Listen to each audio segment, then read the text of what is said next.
गांव में जोरों की बारिश हो रही थी। इस बारिश के बीच महेश छतरी लेकर अपने ठेले को समेटने में लगा हुआ था। हे भगवान, थोड़ा कम बरसो, गरीब पर तो तरसो। मेरा सारा मसाला चिकन खराब हो जाएगा। एक काम करता हूँ, ये चिकन कुत्तों को डाल देता हूँ। वैसे भी अब ये खाने लायक तो बची नहीं। बेचारे बेजुबान जानवरों का पेट तो भर जाएगा। महेश ने ये कहा और उसके बाद उसके पास जितना भी मसाला चिकन था उसने कुत्तों को खाने के लिए दे दिया। महेश उसके बाद ठेला लेकर अपने घर की तरफ निकल गया। महेश भीगा हुआ घर के अंदर आता है, तभी उसकी पत्नी कुसुम उसके लिए तौलिया लेकर आती है और कहती है, जब इतनी तेज बारिश आ रही थी तो थोड़ी देर कहीं रुक जाते। इतनी बारिश में भीगते हुए आने की क्या जरूरत पड़ गई थी आपको? कैसी बात करती हो तुम? बारिश में सामान खराब होता है, इंसान नहीं। चलो अब जल्दी से कुछ अच्छा सा खाने के लिए लगा दो, बहुत तेज भूख लगी है। कैसी बात कर रहे हैं आप? रोज रात को तो हम आपका बचा हुआ मसाला चिकन खाते हैं ना। अब क्या बताऊं कुसुम, बारिश की वजह से मसाला चिकन में पानी पड़ गया था, तो मैंने वो कुत्तों को डाल दिया। तुम जल्दी से कुछ और बना दो, मैं कपड़े बदल कर आता हूँ। महेश कपड़े बदल कर आ गया और कुसुम और महेश ने साथ में बैठकर खाना खाया। अगले दिन वो ठेला लेकर फिर से अपना मसाला चिकन बेचने के लिए निकल जाता है। काले बादल आज भी जोरों से गरज रहे थे।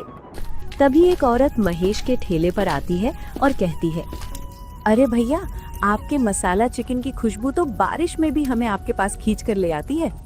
कितनी बढ़िया खुशबू आ रही है आपके मसाला चिकन में से। वो तो आएगी ही ना, मैं अपनी दादी का स्पेशल मसाला जो डालता हूँ इसमें। महेश ने ये बोलकर एक डब्बा दिखाया जिसके अंदर कुछ मसाला रखा हुआ था। औरत ने वो देखा और कहा, भैया जरा मुझे भी बता दो, इस मसाले में क्या क्या डाला हुआ है आपने? मैं भी यही सब डालकर घर पर खाना बनाया करूंगी, क्योंकि मेरे पति को तो मेरे हाथों का खाना जैसे जेल का खाना लगता है। बहन जी, ये मेरी दादी की सीक्रेट रेसिपी है। अगर मैं आपको बता दूंगा कि ये कैसा बनता है, तो क्या आप बारिश में भी मेरे हाथ का बना मसाला चिकन खाने के लिए आएंगी?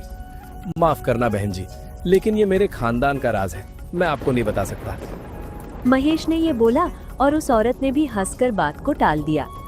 थोड़ी ही दूरी पर किशन नाम का आदमी भी मसाला चिकन का ठेला लगाया करता था।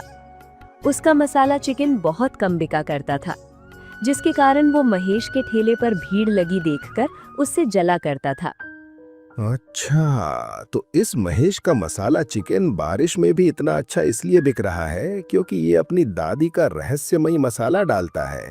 कोई बात नहीं, अगर मैं ये मसाला ही गायब कर दूंगा तब इस गरीब का मसाला चिकन कैसे बनेगा, और अगर बनेगा नहीं तो बिकेगा कैसे? किशन के सर पर जैसे महेश का खानदानी मसाला चुराने का भूत सवार था। वो महेश के पास गया और कहने लगा, अरे भाई, बारिश की वजह से काम तो बिल्कुल धीमा हो गया है, कोई मसाला चिकन खाने के लिए आ ही नहीं रहा। लेकिन तेरे ठेले पर देख कितनी भीड़ लगी हुई है। तेरी दादी मेरी दादी भी तो हुई ना, मुझे भी उस मसाले के बारे में बता दे। सच बताऊं तो ऐसा कोई मसाला नहीं है।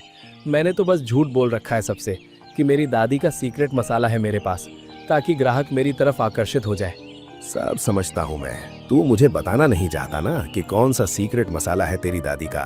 कोई बात नहीं, जब मसाला ही चोरी हो जाएगा तब तो उसे बनाने के लिए तुझे मेहनत करनी पड़ेगी ना, और फिर मैं भी देख लूंगा कि वो मसाला कैसे बनता है। अरे भाई, मेरे घर में मेरी बेटी का जन्मदिन है, जरा 10 प्लेट गर्मा गर्म मसाला चिकन पैक कर दो। माफ करना भाई, मेरे पास तो बस 8 ही प्लेट मसाला चिकन बचा है। अगर आप बोलें तो मैं 2 प्लेट मसाला चिकन किशन के ठेले से पैक करवा दूं? अरे नहीं, बिल्कुल भी नहीं। उस किशन के ठेले के मसाला चिकन में से तो बास आती है, कोई भी नहीं खाता है उसके ठेले का चिकन। तुम्हारे पास 8 प्लेट है तो वही पैक कर दो, बाकी हम एडजस्ट कर लेंगे। ठीक है भाई, अभी पैक कर देता हूँ। किशन के कानों में भी ये बात चली जाती है और उसका मुंह बन जाता है।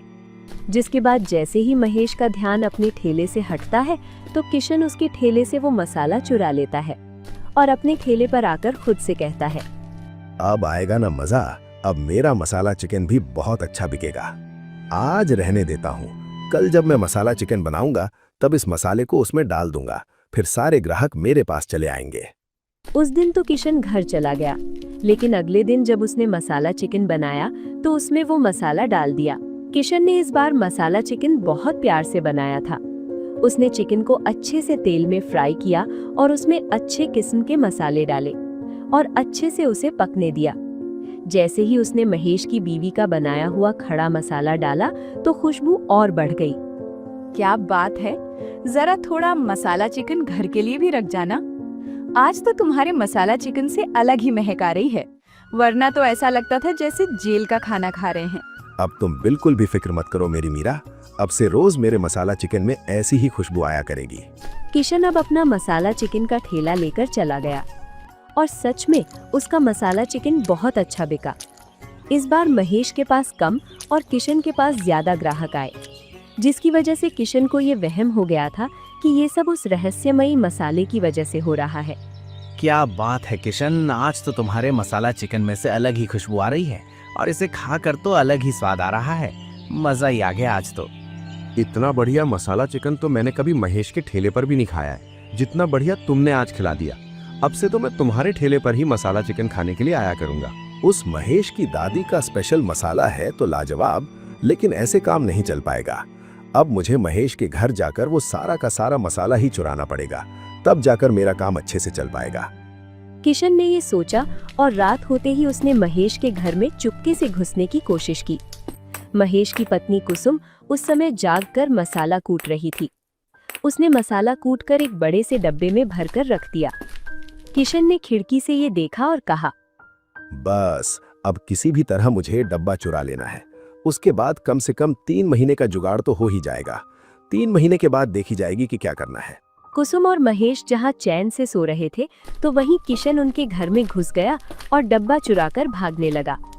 तभी हल्की बरसात हो रही थी और महेश के घर की छत टपक रही थी और तभी फर्श पर फैले पानी पर किशन का पैर पड़ गया और उसका पैर लड़खड़ाया और वो जमीन पर गिर पड़ा और उसके गिरने की आवाज सुनकर दोनों पति पत्नी की नींद खुल गई। और किशन को जमीन पर गिरा हुआ देखकर महेश हैरानी से बोला, ये सब क्या है किशन? आधी रात को तुम मेरे घर में चोरी करने आए हो और चुराया भी तो क्या ये मसाले का डब्बा? तुम्हारा दिमाग तो ठीक है ना? ये कोई मामूली मसाले का डब्बा नहीं है, ये तुम्हारी दादी के सीक्रेट रेसिपी वाले मसाले का डब्बा है। इसकी वजह से ही तुम्हारा मसाला चिकन इतना अच्छा दिखता और इतना अच्छा बिकता है। बारिश में भी हर कोई केवल तुमसे ही मसाला चिकन खाने के लिए आता है। कैसी बात कर रहे हैं आप भाई साहब, इसमें कोई दादी के सीक्रेट रेसिपी वाला मसाला नहीं है। इसमें तो सिर्फ लौंग, काली मिर्च और कुछ खड़े मसाले हैं जो कि ये मुझसे पिसवाते हैं। हाँ किशन, अगर तुम प्यार से कोई भी चीज बनाओगे तो वो खुद ब खुद अच्छी बनेगी।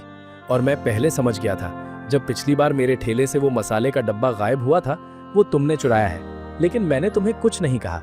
और उसके अगले दिन जब तुम्हारे ठेले पर ग्राहक आए तो वो मसाले की वजह से नहीं आए थे, क्योंकि यही मसाला तुम्हारी पत्नी भी इस्तेमाल करती है, क्योंकि कुसुम ने पहले ही मीरा को इस मसाले की रेसिपी बता दी थी। लेकिन जब तुमने मसाला चुराने के बाद मसाला चिकन बनाया तो तुमने उसे इतने प्यार से बनाया कि वो अच्छी बन गई थी। इसका मतलब बारिश में तुम्हारा मसाला चिकन इस वजह से ज्यादा बिकता है क्योंकि तुम उसे दिल से और सच्चाई से बनाते हो। और मुझे ऐसा लगा कि सच में दादी का कोई मसाला है जिसकी वजह से तुम्हारे ठेले पर हर समय इतनी भीड़ लगी रहती है। मैंने तुमसे उस दिन भी सच ही बोला था कि ऐसा कोई मसाला नहीं है। हम लोगों को खाना खिलाकर उनका पेट भरते हैं। अगर हम वो खाना प्यार और दिल से बनाएंगे तो वो खुद ब खुद अच्छा बनेगा। बस इतनी सी बात को समझने की देरी है। जिसके बाद किशन को अब अपनी गलती का एहसास होता है और वो महेश और कुसुम से माफी मांगता है। अगले दिन से वो भी दिल से मसाला चिकन बनाया करता। अब बारिश का मौसम तो चला गया था, लेकिन महेश और किशन दोनों का मसाला चिकन बहुत अच्छा बिकने लगा। आप लोगों को ये कहानी कैसी लगी कमेंट करके बताएं और ऐसी कहानियों को सुनने के लिए वीडियो को लाइक करें और चैनल को सब्सक्राइब करें।